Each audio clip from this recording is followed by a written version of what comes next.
கர்த்தர் நல்லவர், அவர் கிருபை என்றும் உள்ளது. ஆமென் சொல்லலாமா? கர்த்தர் நல்லவர், நல்லதுக்காக ஆண்டவர் நிறைய செஞ்சிட்டு இருக்கிறாரு. கர்த்தர் நல்லவர். காலையில் நம்ம பார்த்தபடி அவர் கரெக்டான ஆளு, அதை பார்த்தோம். அவர் சொல்றத அப்படியே நம்பணுங்கிறத பார்த்தோம். அப்புறம் என்ன பார்த்தோம்? கிருபையை பத்தி பார்த்தோம். நம்மளை எதுக்கும் எதிர்பார்க்காம அவரா முன்வந்து செய்யறது கிருபை தான். நம்மகிட்ட எதையும் எதிர்பார்க்காம அவரா நமக்கு முன்னு செய்யறது எல்லாமே கிருபை தான். இதுக்கு உதாரணங்கள்லாம் பார்த்தோம். நம்ம கர்த்தர் நல்லவர், அவருடைய ஒரு கோர்வையா சொல்லணும்னு பார்த்தோம்னா ஒன்று இருக்கு. அவர் நம்மளை எதிர்பார்த்துட்டு உட்கார்ந்துட்டு இருக்கல, அவர் நம்மளை எதிர்பார்த்துட்டு உட்கார்ந்துட்டு இருக்க துளியும் வாய்ப்பு இல்லை. ஒரு 4 பாயிண்ட்டை ஸ்ட்ராங்கா கொடுக்குறேன், நல்லா கவனமா நோட் பண்ணிக்கிங்க, எழுதிக்கிங்க, எல்லாம் பண்ணிக்கிங்க. திரும்ப திரும்ப உங்க வாழ்க்கையில நீங்க புரிஞ்சு வச்சுக்கணும். அவர் நம்மளை எதிர்பார்த்துட்டு உட்கார்ந்துட்டு இருக்கிறாருன்னு நினைக்கிறதுக்கு வாய்ப்புனா ஒண்ணும் இல்லைங்க. ஒரு புள்ளி கூட அங்க வாய்ப்பு இல்லை. அவர் நம்மளை எதிர்பார்த்துட்டு உட்கார்ந்துட்டு இருக்க துளி வாய்ப்பு இல்லை. ஸ்ட்ராங்கா நீங்க எப்படி பண்ணலாம்? அதுக்கு என்னையா அப்படின்னா, நம்பர் 1, நாம அவர் பொருள், அவர் சொத்து, அவருடைய உடைமை. நான் ஸ்ட்ராங்கா சொல்லணும்னா, நாம அவர் ஆடு, நாம அவர் பொருள். இது இன்னொரு ஆங்கில சொல்றாங்க, நாம அவர் ஆடு, அவர் ஆத்துமா, நாம அவர் ஆளு.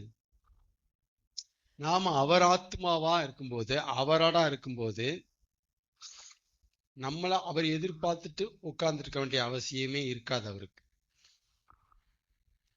வேற ஒருத்தருடைய ஆளா இருந்தா யோசிப்பாரு. நாம அவர் ஆளு, அவர் ஆடு, அவர் பொருள், அவர் சொத்து அப்படிங்கும்போது அவர் நம்மளை எதிர்பார்த்துட்டு உட்கார்ந்துருக்க துணியும் வாய்ப்பு இல்லை. இதைத்தான் அவர் சிலுவையில நிரூபிச்சு காமிச்சாரு. அவர் ஏன் மனுஷனா வந்தாருன்னா இதை நிரூபிக்க தான் வந்தாரு. நான் உன்னை எதிர்பார்த்துட்டு உட்கார்ந்து இருக்கல, நீ என் ஆளு, நீ ஆளு.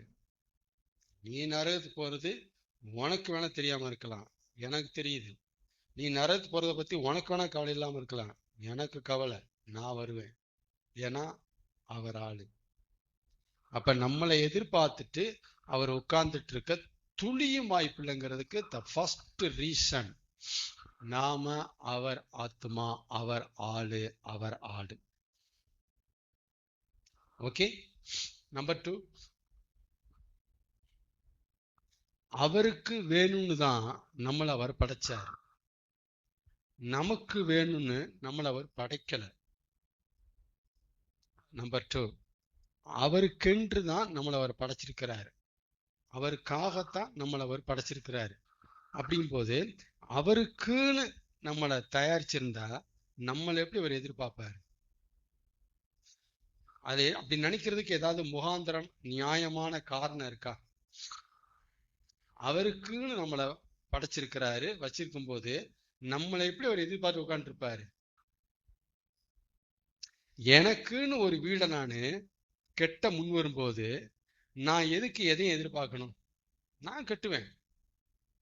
நான் வீட்டை எதிர்பார்ப்பேனா, வீட்டை கட்டணும்னு எதிர்பார்ப்பேனா? எனக்கு என்ன வேணுமோ அதை நான் செஞ்சு முடிப்பேன். நான் எதுக்கு எதையும் எதிர்பார்த்து உட்காந்துருப்பேன்? நம்பர் 2, ஸ்ட்ராங் ரீசன், கொஞ்சமா சேகரிச்சது. நம்பர் 2. நம்பர் 1 என்னது? அவர் நம்மளை எதிர்பார்த்துட்டு உட்கார்ந்து இருக்கிறாருன்னு நினைக்கிறதுக்கு துணியும் வாய்ப்பு இல்லை. உங்களுக்கு கனவுகளோட நினைச்சிட வேண்டாம், அந்த மாதிரி நினைப்பு வந்துடக்கூடாது. அதுதான் பேசுறேன். நம்பர் 2 என்னன்னா, அவருக்கு தேவைன்னு தான், அவருக்கு வேணும்னு தான் நம்மளை அவர் படைச்சாரு. நமக்கு வேணும்னு நம்மளை படைச்சிருந்தா கண்டுக்க மாட்டாரு. கேளு தரேன்பார். அடுத்த ஆளுக்கு வேணும்னு படைச்சிருந்தா அவன் கேட்கட்டும் அப்படின்னு சொல்லியிருப்பாரு. அவருக்கு தேவை, அவருக்கு வேணும்னு நம்மளை படைச்சிருக்கிறார், நம்மளை வச்சிருக்கிறார். அப்படின்னா நம்மளை எதிர்பார்த்துட்டுலாம் உட்கார மாட்டாரு. அவருக்கு என்ன, நம்மளை அவருக்கு தேவைன்னு என்னைய படைச்சார் இல்லையா? அப்ப எதுக்கு படைச்சாரோ அந்த தேவைய அவரே செஞ்சிருவார். நம்மளே எதிர்பார்க்கணும். எனக்கு தேவைன்னு வீடை கட்டினா அந்த வீட்டுக்கு என்ன தேவையோ அதை நானே எல்லாம் வாங்கி கொடுத்துருவேன். இதை செய், அதை இங்க செய், அதை இங்க செய், இதை செய். நான் அது சொல்லணும்னு எதிர்பார்ப்பேனா? எதிர்பார்க்க மாட்டேன். நம்பர் 2. நம்பர் 3, நம்மளை விட நம்ம மேல அவரு பாசம் வச்சிருக்கிறார். நம்பர் 3, 3ஆவது பாயிண்ட். நம்மளை விட நம்ம மேல அவரு அன்பு வச்சிருக்கிறாரு. அப்படின்னா நம்மளை எதிர்பார்த்துட்டு உட்கார்ந்துட்டு இருக்கிறாருன்னு எப்படி நம்ம நம்ப முடியும்? எப்படி இதை ஒத்துக்க முடியும்? அப்ப நம்மளை விட நம்ம மேல அவர் அன்பு வச்சிருக்கிறாரு அப்படிங்கிறத புரியாதவங்க தான் அதெல்லாம் பேசுறாங்க. ஒருவேளை நம்மளை எதிர்பார்த்துட்டு உட்கார்ந்து இருக்கிறாரு அப்படின்னா நம்மளை விட நம்ம மேல அன்பு வச்சிருக்கிறாருங்கிற அந்த சென்டென்ஸே பொய். அது பொய். அது பொய். நான் தான் தெரியாம நரகத்துக்கு போயிட்டு இருக்கிறேன், என்னை விட என் மேல அன்பு வச்சிருக்காரு தானே, காப்பாற்ற வேண்டியதானுங்கிற கேள்வி அவங்க வந்துடும். எங்க நான் தாங்க சரியில்லாம போயிட்டேங்க, ஆனா என்னோட என் மேல பாசம்னு சொல்றாரு, அவர் என்ன பண்ணாரு அப்படின்னு கேட்பாங்க. கேள்வி, அடுத்த கேள்வி. அந்த கேள்விக்கு ஆளாவார் அவரு. அதனால ஆண்டவர் ஃபுல்லா போகவே மாட்டாரு. உன்னை விட உன் மேல எனக்கு அன்பு இருக்கு, இல்ல உன்னை எதிர்பார்த்து உட்காந்துருக்க என்னால முடியாது.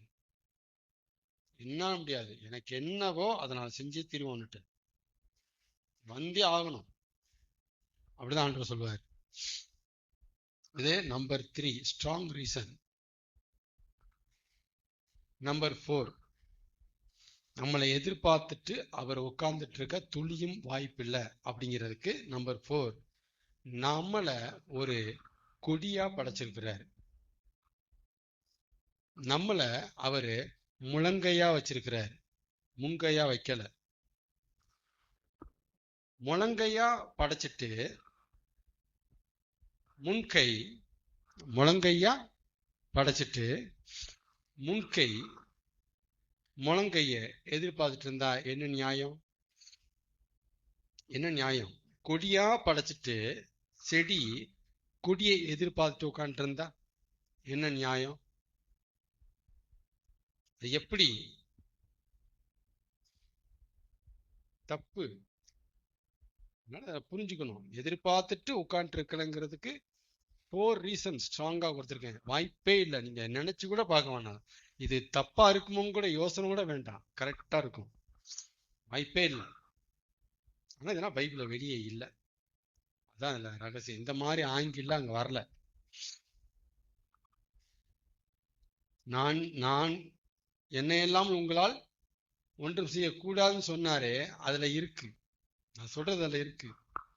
நான் உங்களை எதிர்பார்த்து உட்காந்துருக்கேன்னு சொல்ல வர்றாரு. அதுல அதையும் அவர் தான் சொல்ல வர்றாரு அங்க. புரியுதுங்களா? அப்ப செடி கொடியில கனி இருக்கணும்ட்டு எதிர்பார்க்கும், நியாயமானது. செடி கொடியில கனி இருக்கணுமே, நல்லா இருக்கணுமே, பச்சை பசேன்னு இருக்கணுமே, நல்லா படர்ந்து இருக்கணுமேட்டு கொடியை பற்றிய ஏகப்பட்ட எதிர்பார்ப்புகள் செடிட்ட இருக்கிறது, நியாயமானது. இருக்கணும், பொறுப்பு இருக்கணும். ஆனா இவ்வளவு எதிர்பார்க்குதலே செடி, இது எல்லாமே கொடி எப்ப செய்யும்னு கணத்துல கை வச்சுட்டு உட்காந்துருக்க இருப்பது நியாயம் இல்லை. இதுதான் சொல்ல வரேன் நான். நியாயமே இல்லை. நம்மகிட்ட என்ன எதிர்பார்க்கிறாரு அப்படிங்கிறத புரிஞ்சுக்கணும். அவர் என்னெல்லாம் எதிர்பார்க்கிறாரோ அது நம்ம நடக்கிறதுக்கு, நிறைவேறதுக்கு அவர் நம்மளை எதிர்பார்த்து உட்காந்துருக்கல. அங்கதான் பிரிக்க தெரியணும் கரெக்டா. நம்மளை எதிர்பார்த்து உட்காந்துருக்கல. மோசேயின் கையெழுத்தை எதிர்பார்த்தார், மோசேவை ஊழியத்துக்கு எதிர்பார்த்தார். இஸ்ரவேலர்களை ரட்சித்து தொலைண்டா, வந்து தொலை, நான் தான் உன்னை எதிர்பார்க்கிறேன், நீ தாண்டா ஃபிட்டாவ, நீ தான் ஃபிட்டு அப்படின்னு அவர் மோசையே எதிர்பார்த்தார். ஆனா மோசையே ஊழியத்துக்கு எதிர்பார்த்தார். ஆனா மோசே ஊழியத்துக்கு போறதுக்கு அவன் அவர் எதிர்பார்த்து உட்காந்து இருக்கல. போனா போ. அதனால அவர் எதிர்பார்க்கிறாருங்கிறது வேற, எதிர்பார்த்துட்டு உட்காந்துருக்கலங்கிறது வேற. ஆனா வேதத்துல அவர் எதிர்பார்க்கிறது நிறைய வந்துட்டதுனால இந்த இடம் மறைஞ்சு போச்சு, இதை விட்டாச்சு. லோத்து பட்டணத்தின் அழிவுக்கு காப்பாற்றப்படணுமே, செத்துறக்கூடாதுன்னு எதிர்பார்த்தாரு செத்து போயிடாதரா எதிர்பார்த்தாரு. ஆனா அந்த காரியம் நடக்கிறதுக்கு அவனை எதிர்பார்த்து உட்காந்துருக்கல, பிடிச்சி தூக்கி வெளியே விட்டாரு, போடா வெளியே. இதைத்தான் சொல்ல வரேன் நான். அவர் எதிர்பார்த்தார். லோத்துட்ட எதிர்பார்த்தது ஒண்ணு, லோத்தை எதிர்பார்க்காம இருக்கிறது ஒண்ணு, ரெண்டுமே பண்றாரு அவர். இதை புரிஞ்சுக்கிட்டீங்கன்னா கிளியர். அதனால பைபிளை எதிர்பார்க்கிறார் பிரதர். பாருங்க பிரதர், பைபிள் 2ஆம் அதிகாரம் 3ஆம் அதிகாரம் நம்மகிட்ட இவ்வளவு எதிர்பார்க்கிறார். உண்மைதான், கனி இருக்குன்னு எதிர்பார்க்கிறாரு. ஆனா கொடியா கொடுக்கணும்னு எதிர்பார்க்கல அவரு, ஏன்னா கொடியா படைச்சிருக்கிறாரு. இதைத்தான் நம்ம இந்த டிசைனை புரிஞ்சுக்காம தான் அநேகர் நம்ம பலவீனம் பிரதர், நம்ம மாம்சம் பிரதர் அப்படி அவங்க சொல்றாங்க. அப்படி இல்ல, நம்ம டிசைன் அது.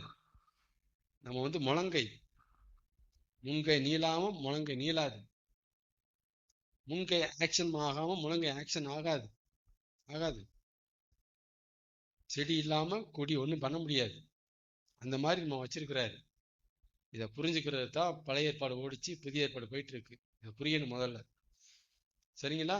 அப்ப அவர் நம்மளை எதிர்பார்த்துட்டு உட்கார்ந்துட்டு இருக்கலங்கிறதுக்கு 4 காரணம் சொன்னேன். நம்பர் 1 என்னது? நாம அவர் பொருள், அவர் சொத்து, அவர் உடைமை, அவர் ஆத்மா, அவர் ஆளு, அவர் ஆடு. அதனால நம்மளை எதிர்பார்த்து உட்காந்துருக்க வாய்ப்பே இல்லை. நம்பர் 2 என்னது? அடுத்து அவருக்கு வேணும்னு தான் அவர் நம்மள படைச்சிருக்கிறாரு. இதெல்லாம் நல்ல பாயிண்ட். எதிர்பார்த்துட்டு உட்கார்ந்து இருக்கிறாரு இடத்துக்கு வர்றதுக்குன்னா சாதாரண விஷயம் இல்லை. ஹோல் பைபிள் வேற மாதிரி காமிக்கணும் மாட்டார், அப்படி காமிக்கணும். கவனமா பிரிச்சாதான் புரியும்.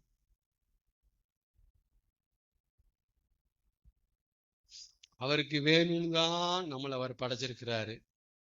அப்படிங்கும் போது அவர் நம்மளை எதிர்பார்த்துட்டு உட்கார்ந்து இருக்கிற நியாயமே இல்லை, நியாயமே கிடையாது. நம்பர் 3 நம்மளை விட நம்ம மேல அவர் பாசம் வச்சிருக்கிறார். ஏதாவது கிராஸ் கொஸ்டின் கேட்க முடியுமா? நான் சொல்ற பாயிண்ட்ஸ் எல்லாம் அப்படி இருக்கு பாருங்க. ஏதாவது கேள்வி கேட்க முடியுமா? நம்மளை விட நம்ம மேல அவர் பாசம் வச்சிருக்கிறாரு அப்படின்னா நம்மளை எப்படிங்க எதிர்பார்த்து உட்காந்துருப்பாரு? ஒண்ணு இது பொய்யா இருக்கணும், அது பொய்யா இருக்கணும். நம்மளை விட நம்ம மேல பாசம் வச்சிருக்கிறாரு வச்சிருக்கிறனால நான் உன்னை எதிர்பார்த்து உட்காந்துருக்கேங்கிறத தான் நிரூபிச்சு காமிச்சிட்டாரு. சிலுவையில வாழ்ந்து நிரூபிச்சு காமிச்சாரு. ரெண்டுமே நிரூபிக்கிறாரு. நான் உன்னை விட உன் மேல பாசம் வச்சிருக்கேன்டா. அதுக்கு உன்னை எதிர்பார்த்த உட்காந்துருக்கல, செத்துட்டேன். செத்துறது முடிச்சா விடமாட்டேன். மன்னிப்பு கொண்டு வந்து ரட்சி கொண்டு வந்து சரி பண்ணி கொண்டு போயிடுவேன். எண்டு வரைக்கும் நான் வருவேன் நான். புரியுதா? ரொம்ப கிளியரா இருக்கு டாபிக், ரொம்ப கிளியரா இருக்கு பைபிள்ல. ஆனா எதுவுமே வெளியே இல்லை, எதுவுமே வெளியே பார்த்தோன்னே தெரியாது. எல்லாம் ஆழத்துல கிடக்கு, எல்லாமே ஆழத்துல கிடக்கு, வெளியே இல்லை. அதனால காலையில் ஆண்டவர் சொன்னதுனுடைய அந்த தொடர்ச்சி தான் இது. எதுக்கு எதிர்பார்க்கல, எதை எதிர்பார்க்கல. அதனால கிருபையில ஃபுல்லா கிருபையில ரன்னிங் ஆயிட்டு இருக்கு, ஃபங்க்ஷன் ஆயிட்டு இருக்கு. கவனமா இருங்க. ஆமீன். கர்த்தர் நல்லவர். சரி, ஒரு சின்ன டாபிக் பேசலாமா? சங்கீதம் 119:18 எடுக்கலாம். சங்கீதம் 119:18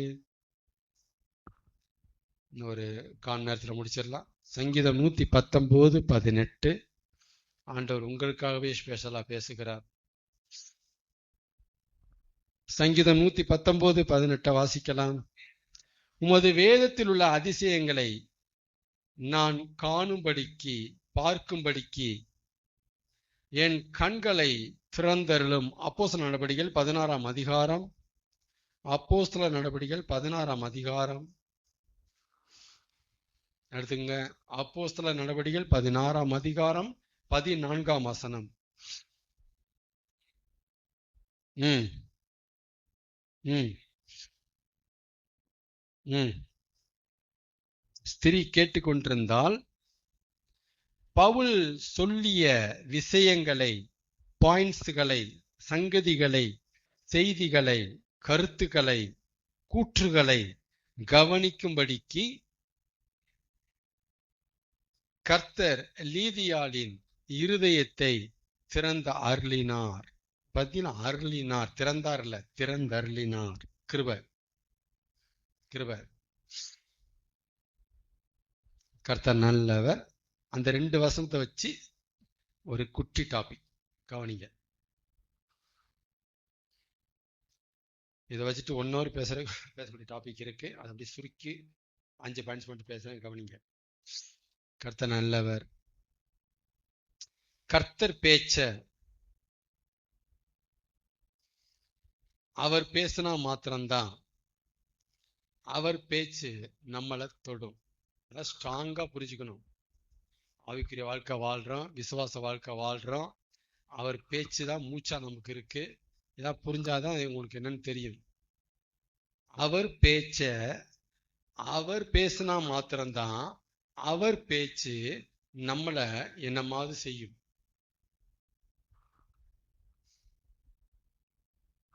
ஈவன் தூதன் பேசினா கூட ஒண்ணும் செய்யாது. பெரிய பெரிய ஊழிக்காரர் பேசினா கூட ஒண்ணுமே செய்யாது. நம்மள நோ டச் பண்ணாது. அவர் பேச்ச அவர் பேசினா மாத்திரம்தான் அவர் பேச்சு நம்மள டச் பண்ணும்.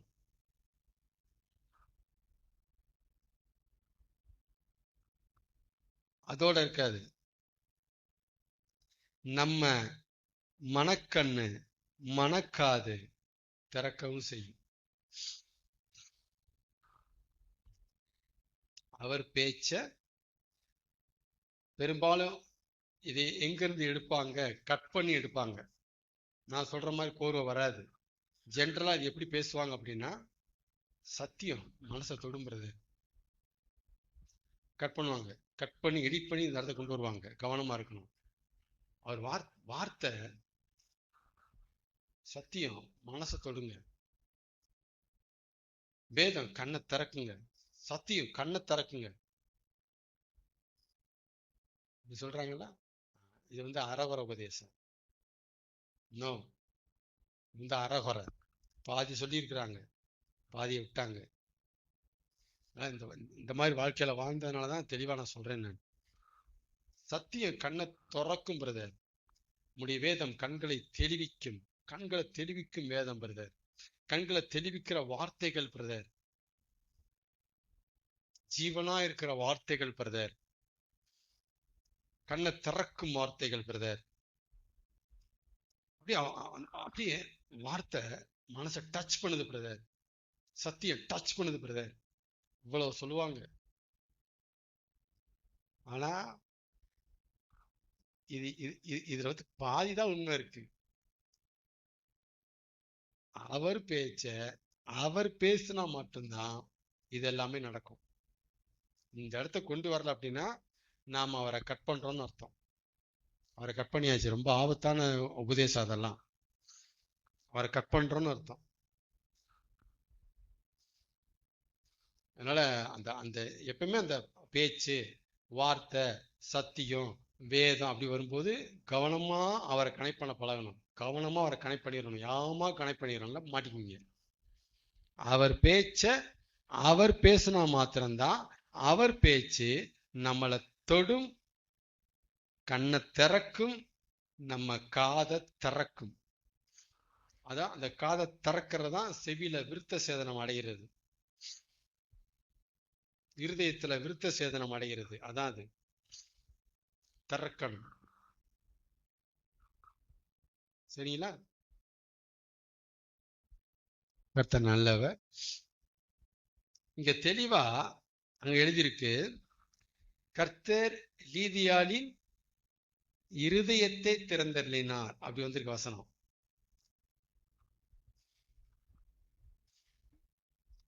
இங்க பவுல் எதையுமே காமிக்கல. பவுல் மெசேஜ் கொடுத்துட்டு இருக்கிறாரு. அதான் சொல்லிட்டு இருக்கிறாரு, அப்ப மெசேஜ் கொடுக்கும்போது பவுல் சொல்ற மெசேஜ, பவுல் என்ன சொல்றாரு அப்படிங்கிறத கவனிக்கணுமா. அட்டென்ஷன். கவனிக்கிறதுக்கு என்ன திறக்கணும்?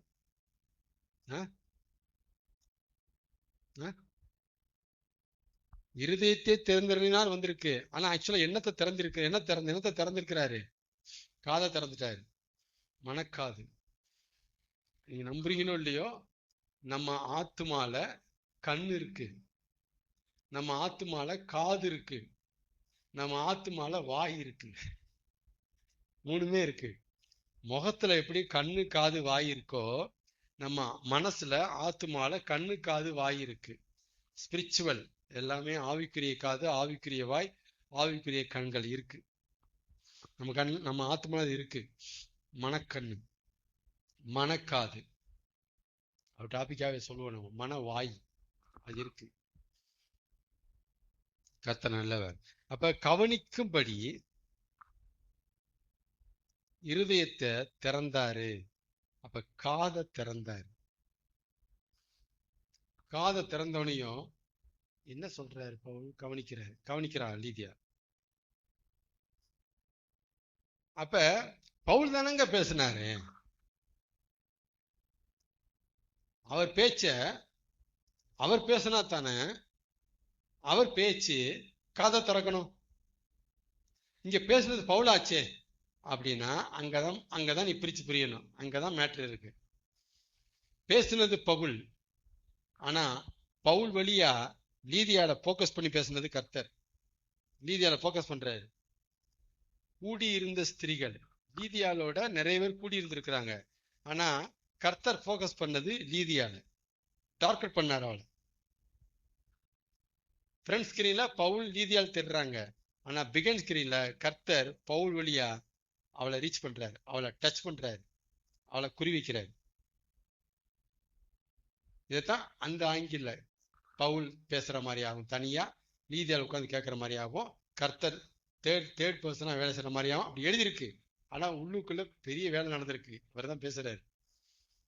இவர் பேசுகிறார், பவுல் வழியா பேசுகிறார். அந்த வேர்ட்ஸ் ஓபன் பண்ணுது, காதை திறக்குது. ஏன்னா அவர் பேச்சுதான் பேசப்படுது. ஆனா அவர் பேசுறதுனால அங்க வேலை செய்யுது. லீதியால டார்கெட் பண்ணி பண்றாரு. ஆமேனா? இத புரிஞ்சுக்கணும். முதல் லைன் ஸ்ட்ராங்கா புரிஞ்சுக்கணும். யாராவது கட் பண்ணி பேசினாங்கன்னா கவனமா நீங்க அவேர்னஸ் ஆயிரணும், ஜாயின் பண்ணணும் அப்படின்னு. நிறைய பேசுவாங்க, கவனமா இருக்கணும். அதனால நான் என்ன பெருசா பார்த்துட்டேன் கிறிஸ்தவத்துல, அவர் பேச்சு தான் பெருசா பேசப்படுது, பார்க்கப்படுதே தவிர அவர் பேச்சு பேச்சு பேச்சு வார்த்தை, சத்தியம், வசனம், வார்த்தை, எழுத்து உறுப்பு, அவர் பேச்சு தான் பெருசா பேசப்படுதே பார்க்கப்படுதே தவிர அவர் பேசுறாரு அப்படிங்கிறது பெருசா பேசப்படல. அவர் பேசுறாருங்கிற அந்த பாயிண்ட், அந்த வியூ பெருசா பேசப்படல, பார்க்கப்படல. அவர் பேச்சு தான் பெருசா பேசப்படுது, எடுக்கப்படுது, தள்ள தூக்கி வச்சு கொண்டாடுறோம். அவர் பேச்சு பேச்சு பேச்சு பேச்சு பேச்சுன்னு. ஆனா அவர் பேசுறாருங்கிறது யாரும் பேசுறதே இல்லை. ரேரா பேசுறாங்க. ஏன் கூட பேசுங்கப்பா சில பேர் பேசுறாங்க, அந்த விஷயம் புரிஞ்சுக்கிறாங்க. ஆண்டவர் பேசுறாரு. சில பேர் பெரும்பாலும் பேச்சு பேச்சு பேச்சு பேச்சு அப்படி பேர்றாங்க. அதனால அவர் பேச்சு பெருசா பேசப்படுது, பார்க்கப்படுது, முக்கியத்துவப்படுத்தப்படுது, தள்ள தூக்கி வச்சு கொண்டாடப்படுகிறது. ஆனா அவர் பேசுறாருங்கிற அந்த கான்செப்டே அடிபட்டு போய் கிடக்கும். அவர் பேசுறாரு, அதான் சொல்ல வந்தேன். அவர் பேச்சா அவர் பேசினாதான் அவர் பேச்சு வேலை செய்யும். அவர் பேச்சுக்குன்னு தனியா சக்தி கிடையாது. அவர் பேசும்போதுதான் சக்தி ரிலீஸ் ஆகுது, ஜீவன் ரிலீஸ் ஆகுது. அவர் பேசும்போதுதான் ஜீவனே ரிலீஸ் ஆகுது, வசனம் வேலை செய்யுது, பலன் வருது, எல்லாமே வருது. அவர் பேசணும். அதனால அவர் பேச்சு இருக்குல்ல, பாத்துக்குவோம், தப்பு குடுமி வச்சிருக்கிறாரு அங்க. என் பேச்சு இருக்குடா, நான் பேசினா தாண்டா வேலை செய்யும் அப்படிங்கிறாரு. பைபிள் என் பேச்சு இருக்கு, நான் பேசணும்ல. நான் பேசணும் தம்பி, நான் பாட்டு கொடுத்து போயிட்டேன்னா அப்ப என்ன எங்க வேலை போற நீங்க? வேதம் வேதம் வேதம் பேர மட்டும் நீ போவீங்க, எனக்கு தெரியும் யாருன்னு தெரியும். அதனால என் பேச்சு பைபிள்ல இருக்கு. ஆனா அந்த பேச்சை நான் பேசினா தான் பேச்சு உனக்கு வேலை செய்யும். ஆமேனா? அப்ப என் கண்களை திறந்தருளும், வேதத்தில் அதிசயங்களை காணும்படிக்கு என் கண்களை திறந்தருளும் அப்படிங்கிற பெயரை நீங்க எப்படி புரிஞ்சிருக்கணும்?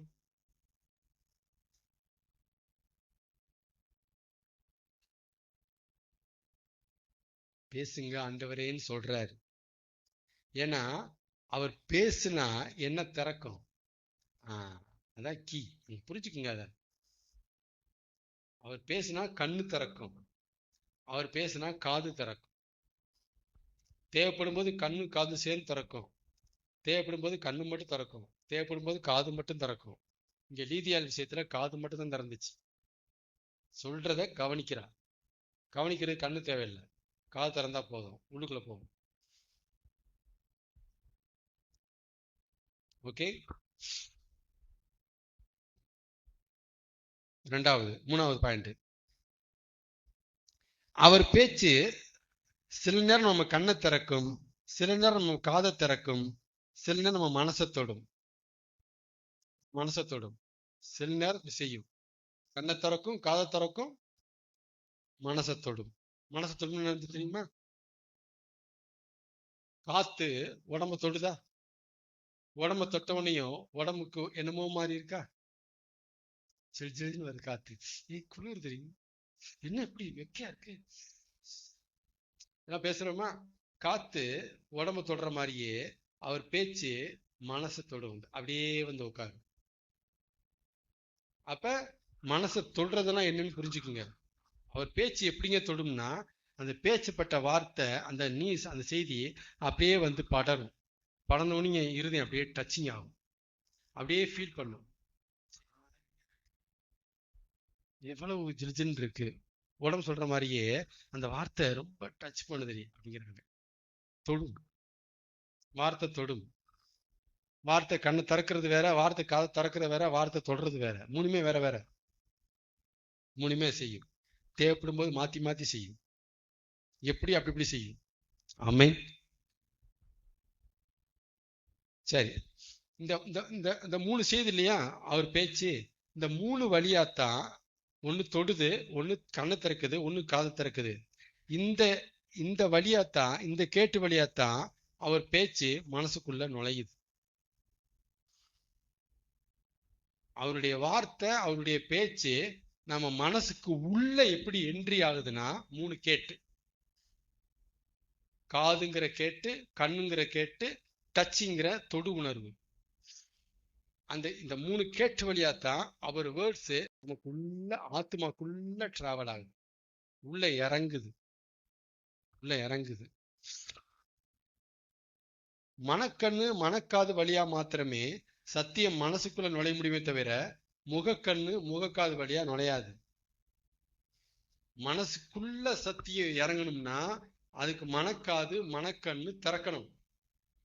அப்ப லீதியாளுடைய இருதயம் ஏன் திறந்தார் அப்படின்னா, பவுல் பேசுற வார்த்தை லீதியாளுடைய இருதயத்துக்கு உள்ள இறங்கணும், உள்ள போகணும். அதுக்கு கண்ணை திறக்கணும், காதை திறக்கணும்.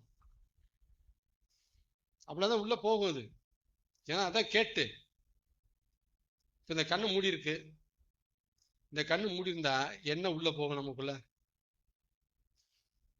காதும் மூடி இருக்கு, என்ன உள்ள போகும்? அப்ப ஒரு வெளியே இருக்கிற ஒரு பொருள், வெளியே இருக்கிற ஒரு மெசேஜ் நமக்கு உள்ள போகணும்னா கண்ணு வேணும், காது வேணும். இது ரெண்டுமே இல்லாத அட்லீஸ்ட் தொடவா செய்யணும். ஏதோ தொடுறாங்க, யாரோ தொடணும், அப்படிதான் உள்ள போகுது, உணர்வு உண்டாகிறத பேசுறேன் நான். அப்ப இந்த மூணு வழியாத்தான் அவர் வேர்ட்ஸ் மனசுக்குள்ள என்ட்ரி ஆகுது, நுழையுதுங்கிறத புரிஞ்சுக்குங்க. தனக்குள்ள நுழைஞ்ச சத்தியத்தை தான் மனமானது உணர முடியுமே தவிர நுழையாத சத்தியத்தை அல்ல. எந்த சத்தியம் தனக்குள்ள நுழையுதோ அதைத்தான் இருதயம் ஃபீல் பண்ணும், உணரும். நுழையாத சத்தியத்தை இல்லை. அப்ப ஏன் ஒரு சத்தியத்தை, ஒரு சத்தியம் இருதயத்தால உணரப்படுது அப்படின்னா அது உள்ள போயிருக்கு, அது உள்ள போயிருச்சு. அதனாலதான் சத்தியம் நம்ம ஃபீல் பண்றோம், சத்தியத்தை நமக்கு பிடிக்க ஆரம்பிக்குது, சத்தியத்தை நம்ம நம்ப ஆரம்பிக்கிறோம். இது எல்லாமே அந்த என்ட்ரி ஆயிடுச்சு.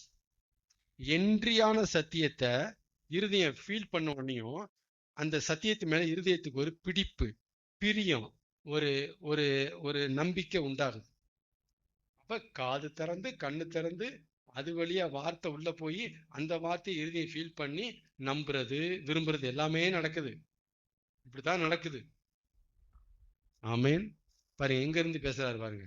அவர் பேச்ச அவர் பேசணும்னு ஆரம்பிச்சு எங்க வந்து முடிக்கிறாரு கவனிங்க. அங்க ஆரம்பிச்சு இங்க முடிக்கிறாரு. இப்ப லீதியாளுடைய விஷயத்த பார்த்தோம் நம்ம. அப்புறம் எதை பார்த்தோம்? சங்கீதம் 119 எடுத்து பார்த்தோம். லூக்கால அவர் அப்பத்தை பிட்டு பிசுங்கன்னு சொல்லும்போது உயிர் தந்த பிறகு அவர்கள் அவரை அறிந்தார்கள், அவர்கள் அவரை அறிந்தார்கள் வரும்.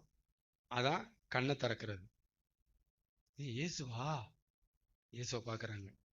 நம்மளை பிட்டு கொடுத்தது இயேசுவா? நம்ம வேறான்னு நினைச்சோம். அவர் வழியிலே வேத வாக்கியங்களை நம்முடனே விளங்க காட்டின பொழுது நம்முடைய இருதயம் நமக்குள்ளே கொழுந்து விட்டு எரியவில்லையா? உள்ள பயிற்சி. அவர் பேசுறாரு, வார்த்தை கண்ணுக்கு அதுலயே உள்ள போய் அனலை உண்டாக்குது. உள்ள பயிற்சி. அவர் பேசுறாரு. அதனால எப்பெல்லாம் அவருடைய வேர்ட்ஸ் உங்களுக்குள்ள ஒரு ஃபயரை உண்டாக்குது, ஒரு ஃபீலிங்கை தருது, ஒரு சந்தோஷத்தை தருது, ஒரு அமைதியை தருது, ஒரு விருப்பத்தை தருது, ஒரு நம்பிக்கை தருது, நீங்க ஃபீல் பண்ணீங்கன்னா எழுதி வைங்க. உங்க கண்ணுக்கு அது திறந்திருக்குன்னு அர்த்தம். உங்க கண்ணுக்கு அது திறந்திருக்குன்னா எழுதி வைங்க. அவர் பேசியிருக்கிறாருன்னு அர்த்தம். அவர் மட்டும் பேசியிருக்கிறாரு அர்த்தம். அவர் பேசாம கண்ணு திறக்காது. கண்ணு திறக்காம சத்தியம் உள்ள போகாது. சத்தியம் உள்ள போகாம இருதயம் சத்தியத்தை ஃபீல் பண்ணாது. சத்தியத்தை இருதயம் ஃபீல் பண்ணல அப்படின்னா நம்பாது, விரும்பாது, பிடிக்காது, ஒன்றும் செய்யாது. பைபிளை பார்த்து கறிக்கட்ட மாதிரி பார்த்து வெறுத்து நிக்க என்ன வெறியா. அதான் அதான் புரிஞ்சுக்கிட்டீங்களா? இவ்வளவு ஆர்டரா ஆண்டர் பேசியிருக்கிறாரு. ரொம்ப ஆர்டர் இது.